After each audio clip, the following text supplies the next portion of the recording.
There are plenty of reasons already to be excited about the upcoming Sacramento Kings season, but for many people, the addition of Sasha Vezenkov might be at the top of the list. Brenden Nunes from the Kings Pulse podcast joins me from Las Vegas Summer League to share his excitement about Sasha and how he thinks Sasha will fit with the Kings offense specifically right here on Locked On Kings. You are Locked On Kings, your daily Sacramento Kings podcast. Part of the Locked On Podcast Network, your team every day. And now, ladies and gentlemen, it is that time for another episode of Locked On Kings.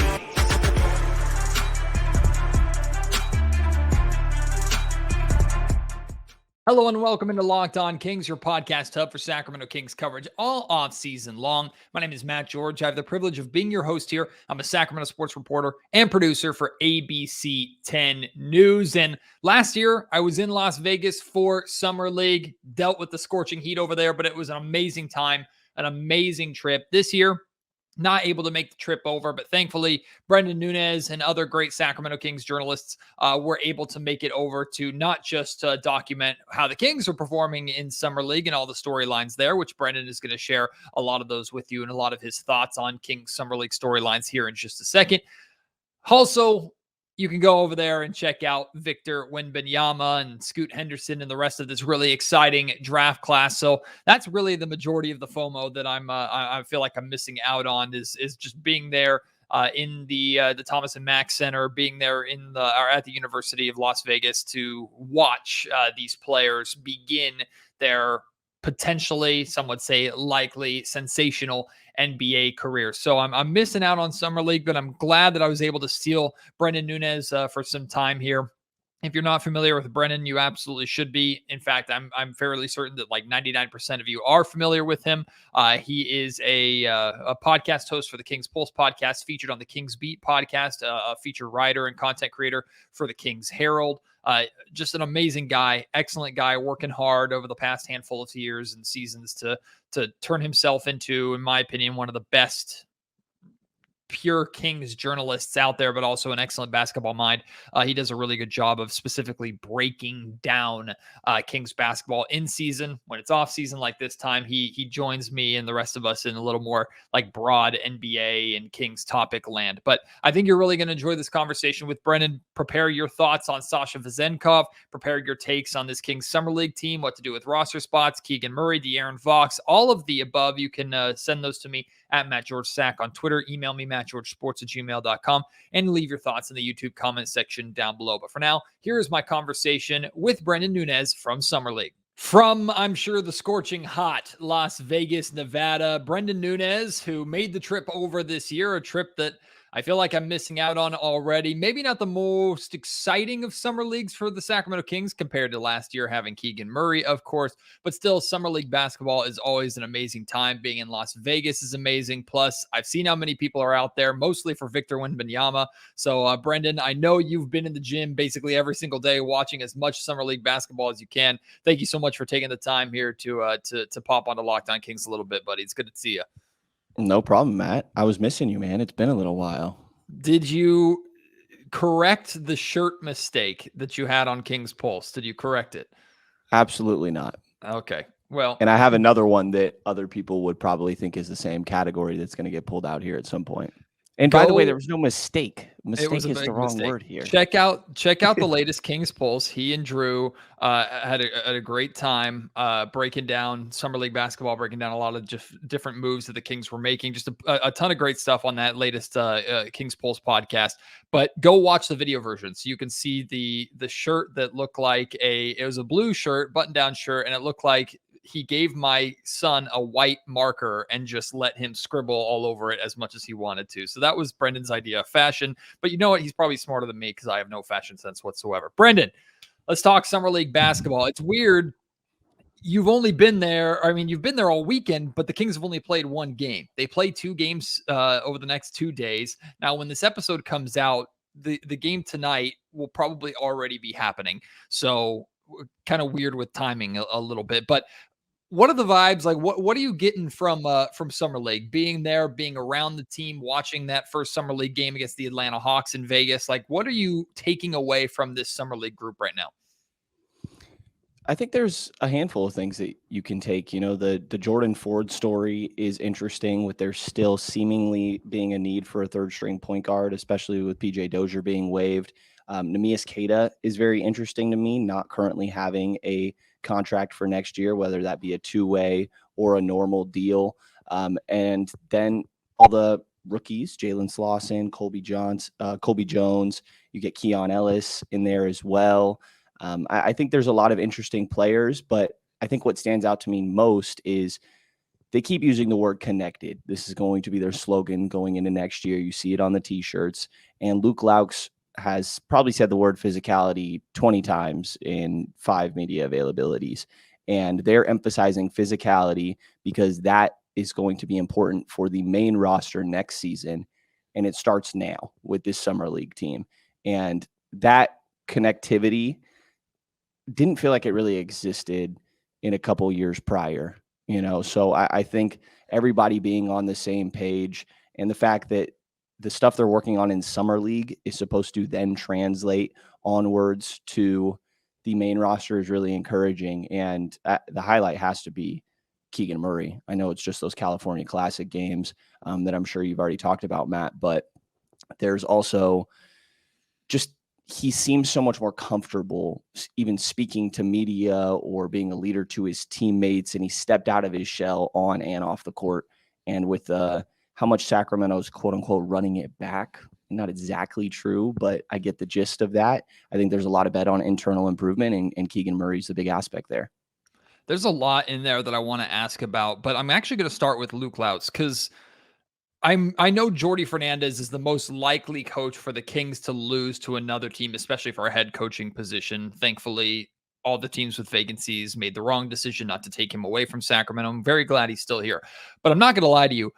When I saw that Luke Laux was coaching the Summer League team this year, part of me was like, no, because I don't want other teams to see how good that he is and how capable he is. Like Mike Brown has shared that there are 3 or 4 guys on this coaching staff that he believes could be head coaches in the NBA and could take control of their own team. Jordi Fernandez is rightfully at the top of that list. But Luke has done such tremendous individual work. Like Darren Fox credits all of his improvement, or a vast majority of his improvement as a shooter, to Luke. And now we're going to see Luke's ability as the head coach, when he was always in the ear of Mike Brown last season, sharing his input, getting involved, which is one of the things Mike does so well, is allowing his assistant coaches to be involved and take control of the team at times as well. I don't know how likely it is that Luke Laux gets another job with another team as early as next season, maybe 2 seasons from now, maybe as a lead assistant or a head coach one day. But do you have kind of those same fears and same concerns of the Kings coaching staff being picked away by other teams as the years go on? Yeah, I get why it's a concern, but I think that I'd rather have that than the other option where nobody is interested in anybody on the coaching staff. Right. I think it's a good sign. It means that they have a good staff. Jay Triano falls in there as well. Has previous head coaching experience. Lindsey Harding is going to be coaching Stockton. She's also coaching the Mexican national team as well right now. So yeah, I think that it's a good thing, but I definitely get where the concern lies. I think when it comes to Luke, that if we're talking a head coaching job, it's still a couple years down the line. He's talked about how he has a different perspective just being in the main seat now. Little stuff like he joked around last year a lot with Mike about losing his voice, or Jordy losing his voice when Jordy stepped in, and Luke never understood, and he's already losing his voice in these couple of days. But I think there's just fundamental differences when you are the final decision maker. You're the one that has to give the speeches. You're the one directing timeouts and things like that. So I think this all still seems fairly new to Luke. I think obviously he's doing a very good job, but probably a little bit more experience before I think we're talking about Luke in a head coaching job somewhere. But I could absolutely see it down the line. And I'm hopeful in him sticking around for a little while because of his relationship with Mike Brown Darren Fox, developing a relationship with Keegan Murray and some of these other guys. So I get why it is concerning, but it's a good thing in the end. The Kings have 2 roster spots still to fill, plus 1 two-way contract spot. Between Neemias Queta and Jordan Ford, if it were, I mean, these are probably 2 different answers, but which one do you feel is more likely to get one of those spots, and which one would you give a spot to over the other if the Kings had to choose between the 2? And there's a very good chance that like Jordan Ford could get the two-way spot and Nimi could get one of the actual roster spots. So it's not a pick one or the other, but if the Kings were to go in just one direction, where do you think they're going? I think the safe answer here is Nimi. I'm intrigued by both of these guys, but I think the safe answer is Nimi because he was already on the two-way. Jordan Ford has been around Stockton, but there's a difference between being on that two-way. And I think that getting a third-string point guard I think that Nimi has a higher ceiling. So I think if you're choosing to hold on to one, that I would probably lean towards Neemias, but I totally see the argument for Jordan Ford. I think that Nimi can be personally frustrating at times, and maybe frustrating is not the right word, but like that fourth quarter that he had in that Atlanta game was amazing. But the rest of the game, I didn't feel like you really felt him that much, and to me, that's a common experience with Nimi, and bigs take a long time. So maybe this is just part of the process. But I would lean towards Nimi just because I think the ceiling's a little bit higher. But I think that both of these guys, I could see both of these guys end up getting, they might be fighting over that last two-way. One of them might get a roster spot and the other gets the two-way.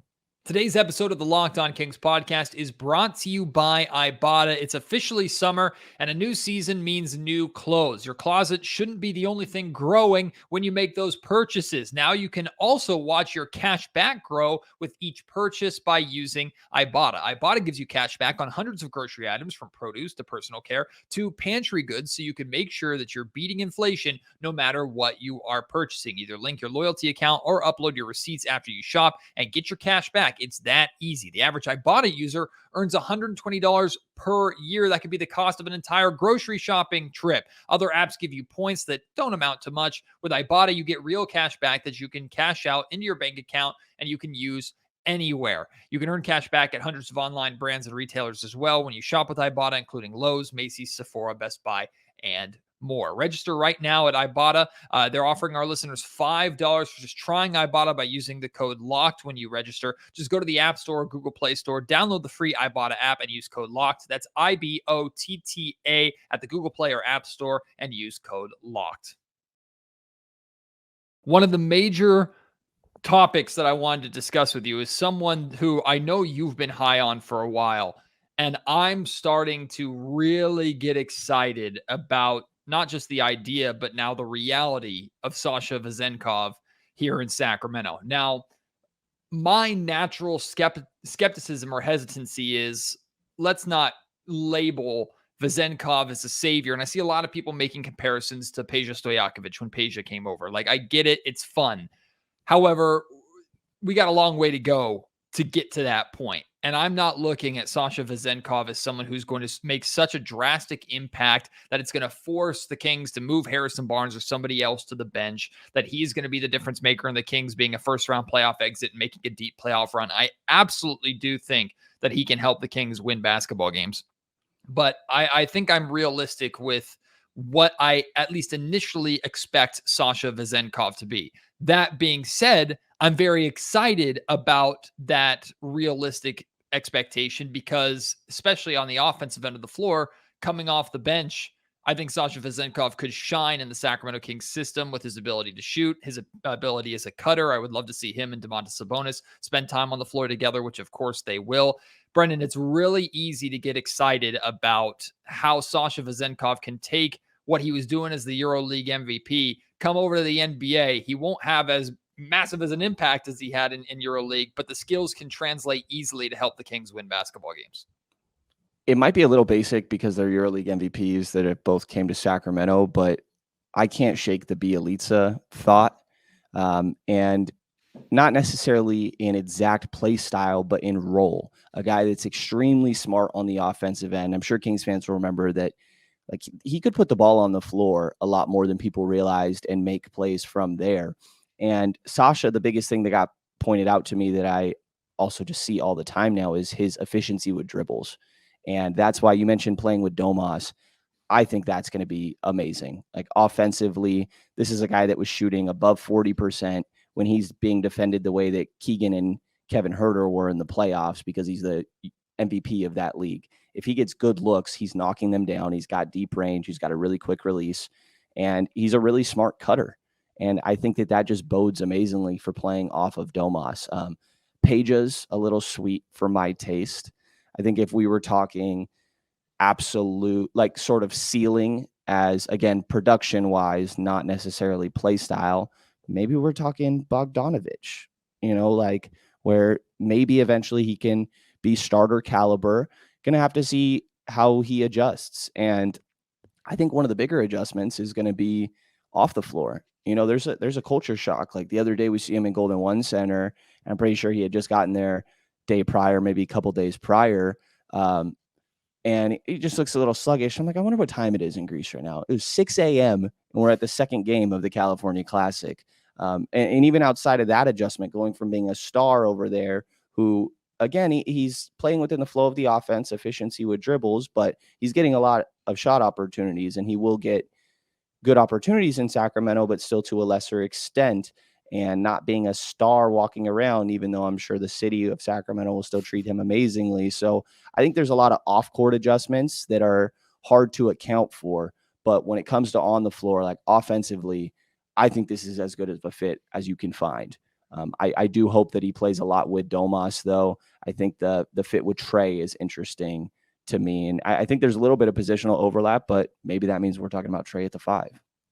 I'm glad you brought that up, because that's where I was going next. I think one of the things that irritated me about the Sasha Vezenkov conversation before the Kings brought him over was this idea that the Kings needed to choose one or the other between Vezenkov and Trey Lyles, which I thought was absurd. And if that were the case, I think the Kings should have chosen Trey Lyles, because they know what he is, and he is almost a perfect fit in his role for the Kings. Thankfully, that's not how this works, and it was never a choose one or the other scenario. And now we think about, okay, now that you have these two players who theoretically should be getting consistent playing time with your second unit, how do you fit them together? I think it's Vezenkov at the 4, and it's Trey Lyles as your small ball 5 in the minutes that Domantas Sabonis needs to take a rest, which is 15 minutes, maybe on some nights more per night, especially if the Kings are gearing up for a deep playoff run. So what do you think about the concept of those two playing the 4 and 5? There are obvious defensive questions. There's still major defensive questions up and down this Kings roster that they're going to have to simply answer just by playing better defense. We can't really talk our way into them being a better defensive team. They just have to go out and show us. So there's concerns on the defensive end. But offensively, in terms of floor spacing, if you have both of them out there with like a Darren Fox, Malik Monk combo at times, man, there's going to be a lot of work around the rim for those guys to attack the basket. I think it could work really well. I mean, you're definitely just trying to outscore people. And we saw that last year, and it worked. And again, the physicality thing I mentioned with Summer League is going to be a big emphasis in Sacramento. And I get the impression that they think the defense that they showed in the postseason was proof that we can be better than we were last year defensively. And they brought back a lot of the same guys that showed they could be better in that postseason, with Trey being one of them. I think it can work fine offensively. I'm curious to see how it works defensively. I was impressed by Trey on that end. I do think he was fairly physical. He's a solid rebounder. And Sasha, I think, is physical and tries as well, but that's still hypothetical right now when it comes to the NBA game. That's going to be very TBD. There's a chance that Sasha is really bad defensively, just to be blunt. There's a chance, but he also could be passable on that end and have a great impact on the offensive end. So I think it works offensively. I would have my concerns defensively, and I would hope that it would be more so Sasha playing alongside Domas, like we mentioned, because I think that him playing in that DHO game is really good. The cutting that he has as well, and that just seems like a guy that could really benefit from playing off of Domas. So I wouldn't expect to see too much of Sasha and Trey at the same time, but maybe I'm wrong about that. The roster hasn't been finalized yet, but I think we're pretty comfortable with the top 2/3 of this roster and it being set and what it's going to look like. And I was breaking down like a potential rotation, Brendan, and I was finding a hard time limiting it to less than 10 guys. Now, Mike Brown has been stubborn at times, wanting to stick with 8, maximum 9. There have been other times where he's tried to branch out and expand to 10. You typically won't see rotations go beyond 10 men. And with the exception of the obvious starting 5, the other 5 being Davion Mitchell, Malik Monk, Trey Lyles, Sasha Vezenkov, and now Chris Duarte, who they've added. That doesn't even include Colby Jones, who theoretically could worm his way into a rotation spot as well. I'm curious your input. Do you think the Kings are almost going to be forced to play a pretty consistent 10-man rotation? Do you think it could drop down to 9 or 8? And if so, out of those names that I listed, who's kind of getting the axe in terms of inconsistent playing time? Yeah, I mean, we still got Kessler Edwards and Alex Len in there too. And I think that Kessler and Kobe are the two at the end for me. I think that they are, I don't know if situational is the right word, but we saw a lot of times last year where Mike Brown maybe wasn't satisfied with the production he was getting from the guys on the floor, and he's very willing to go to the next man and see if they can get it done. So that's what, in my mind, I kind of see for Colby Kessler. 2 guys defensively, I think that fill a similar role and then try to figure out how to fit in offensively. But Duarte's an interesting one to me. I've kind of come around to thinking, like, I guess he's the backup 3. You know, he's 6'6". He's got okay size.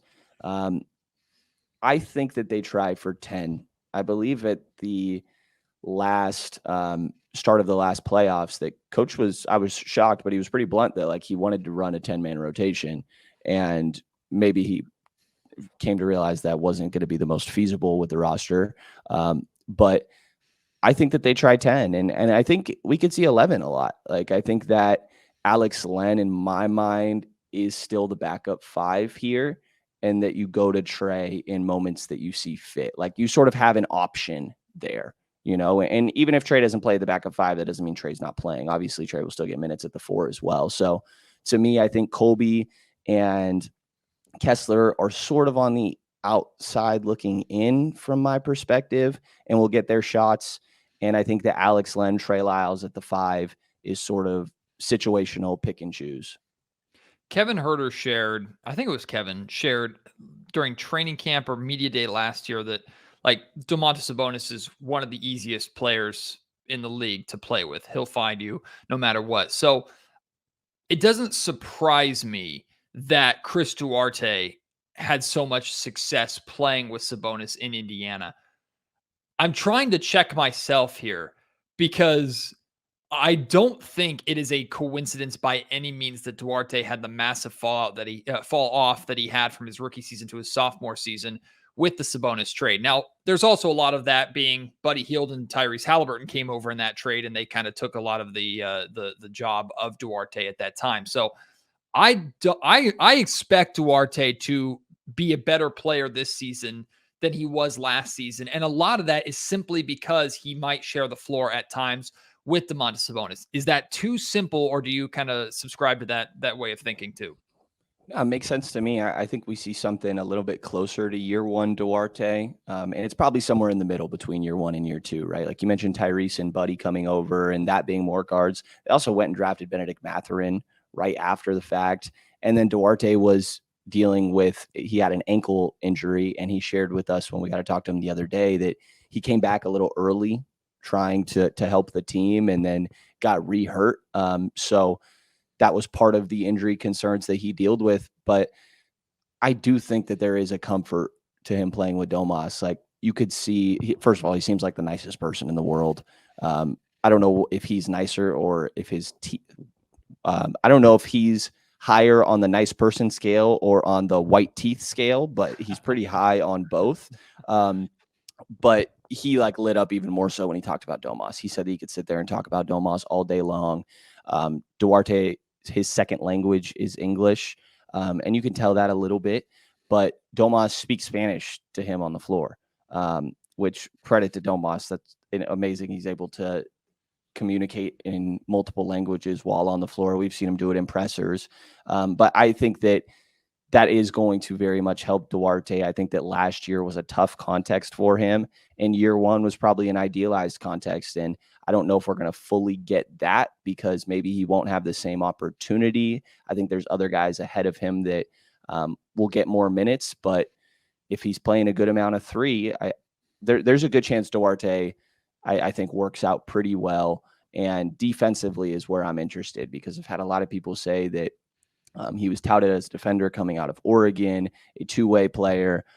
I'm not that familiar with his defense, to be honest, but I'm going to be very intrigued to see what that looks like because if that is solid and he can still contribute on the offensive end, then there's really something there. And the last thing I'll say is when he got asked, what do you bring to Sacramento? He mentioned a lot of things, but the very first thing he said is, I'm a shooter. Yep. And I think that's pretty notable. I mean, his three-point numbers were not great in years prior. I think it was around 37%, if I'm remembering that right, in year one, which is solid, but I think it's notable that he starts with, I'm a shooter. You were in the Golden One Center to watch Keegan Murray's 29 and 41-point performances. I was watching from a cruise ship. I'm sure the atmosphere was a little bit more festive inside the G1C than it was the cruise ship, but we were having a great time watching Keegan Murray. I managed to convert a couple of cruisers into Keegan Murray fans. Easy to do when he's putting up those kind of numbers. But initially, when I saw that Keegan was on the Summer League roster and was going to play in the California Classic, I was perplexed by it and wasn't too happy about it. I was like, why? There's no point. There's no need. He's clearly leaps and bounds above these other players. There's no need to. You're risking injury. And then when I saw, first I understood like the role that he started talking about in like their mini training camp and how Luke Loutz started talking about him as a primary scorer and things like that. And then the way I saw him play in the two California Classic games, it clicked. Like it made sense. Okay, Keegan is trying out a primary scorer, go-to scorer, create his own shot role. And he shined. Granted, it's against Summer League competition, but if you're truly an NBA starter, you expect to dominate. Remember when Darren Fox played the first California Classic game? It was the only Cali Classic game he played. Everybody remembers that game for the Marvin Bagley dunk, but Darren Fox dominated that game and retired from Summer League basketball completely after Justin that Jackson game was playing in that game too. That's true. So, like, I think it speaks volumes as to towards the Kings' belief that Keegan can be an all-star, and it addresses a need on this Kings team. Even with one of the best offenses in NBA history, the Kings, especially in the playoffs, showed that they needed another go-to, create their own shot scorer, and Keegan Murray has shown that he can be that guy. How much are you taking away from those two games that Keegan had in Summer League towards the evolution or development of his career? It's extremely encouraging, and I try to not overreact to Summer League, but like it's hard not to. He took a little over one pull-up shot per game last season, and there were flashes that were already making me second guess last year what his ceiling really may be, and to see it at that level, really for me, Matt, it was like, okay, we're a minute into this game, and he just dunked on someone. And that for me, because my biggest frustration was him not dunking the ball enough last year. And Mike Brown said it. I think the quote was, "Don't give cats in this league respect they don't deserve," when it came to finishing at the rim. And to me, it's not necessarily the skill itself, because I think we saw that a little bit, but it's the willingness to do it. For your coach to go out there and be like, this is the last game, the second game of the California Classic where he drops 41. This is your last game that you're going to play. This is the last game, not just in Summer League, actually. This is the last game you're going to play until the start of your next season. So go out there and kick some butt. And he went out there and dropped 41, and he's getting shots up. Like, he is clearly the primary and okay with that. And I think that mindset change is one of the bigger differences here for me. You can hear it when you talk to him. You can see it in the content that the Sacramento Kings drop themselves of him being a leader with these guys off the court. So I think there's a lot of encouraging aspects when it comes to finishing at the rim, or taking a dribble or two and shooting a mid-range or getting to the rim rather than just catch and shoot game.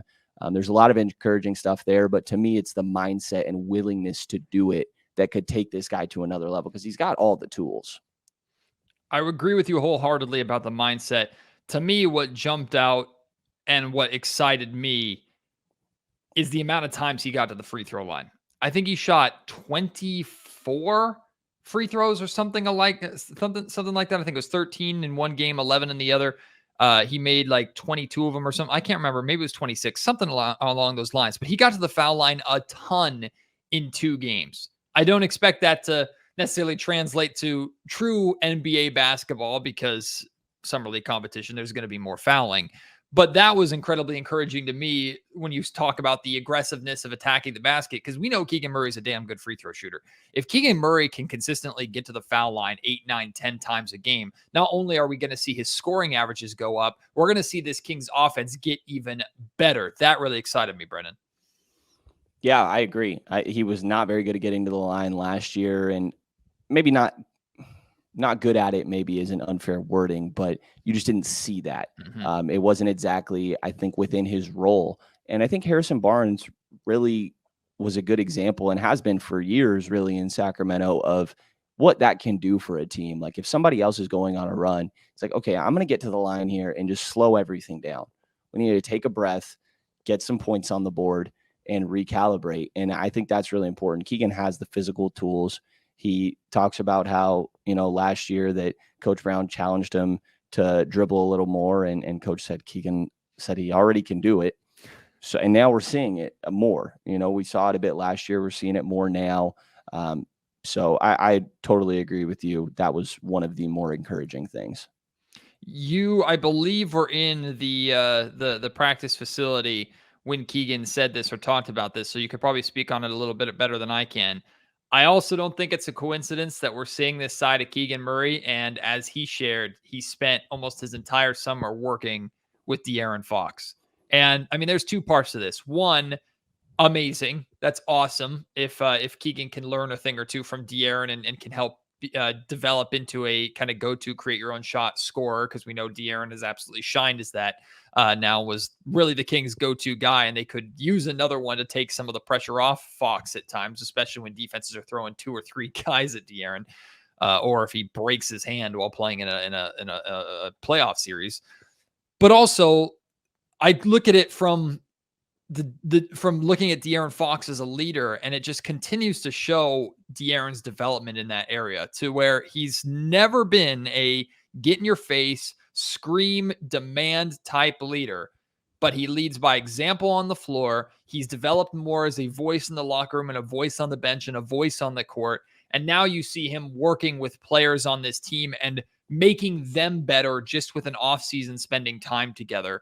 Like, De'Aaron, everything De'Aaron does at this point just shows his development into not just a star, I think into the guy, a top guy on a team with championship aspirations. One of the coolest things to me, and this doesn't really matter, but it speaks to the step he's taken and that it's recognized nationally, is that like he's on the side of the Thomas and Mack Center right next to Steph Curry. There's a different billboard. He's right next to Jason Tatum. Yep. You see all of these like hype videos and De'Aaron's right there and he gets a long clip. It's not for half a sec. He was in the new the in tournament. He had a dunk in for the a new long NBA time. tournament. Yeah, and they got the dunk and his celebration after the fact. I was like, dude, he's made it. It's so cool. And it's extremely well-deserved. The lead by example thing you pointed out, I think is exactly how just what we've seen that De'Aaron is. And some people have pushed him to be more vocal. I agree he needs to be more vocal, but there's an aspect of you are who you are. And lead by example is fine. And clearly that's happening.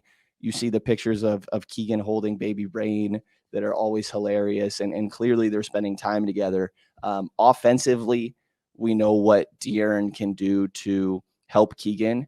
But when I first heard that they're playing one-on-one fairly often, and Keegan won't share who's winning, which I think we know what that means.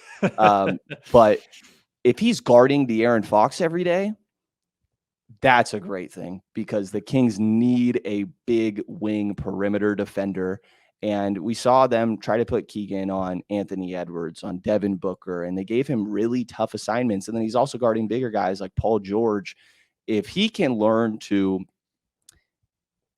I wouldn't say contain De'Aaron Fox, but he gets a lot of reps in defending De'Aaron Fox, I think that will bode extremely well for him next season. Brenden, keep up the great work that you're doing over there in Las Vegas. Don't go too crazy at the tables, although you better at some point bet Black 13 and take advantage of that luck that I gave you last year. And part of me is actively rooting against you because it was BS how beginner's luck you had in the casinos, my friend. I wish I was there with you, but you're doing an excellent job. Enjoy the rest of Summer League, and I'll see you when you get home. Appreciate you, man. I got you on the Black 13. I'll let you know how it goes.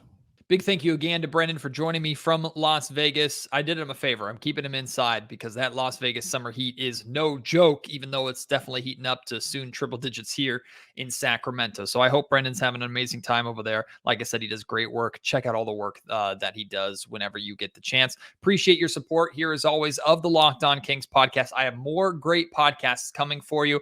I have scheduled to speak with Colby Jones's head coach at Xavier coming up this week, hopefully on tomorrow's Locked On Kings podcast. I have it scheduled. Hopefully it doesn't fall through. We'll see what happens with that, but you can expect hopefully that interview coming. I have a conversation with Tony East from the Locked On Pacers podcast coming about Chris Duarte. So much more great stuff coming for you this offseason on the Locked On Kings podcast, so keep it right here. Appreciate your support. Can't wait to have you join me on the next episode. Until then, my name is Matt George. You have been listening to Locked On Kings, part of the Locked On Podcast Network.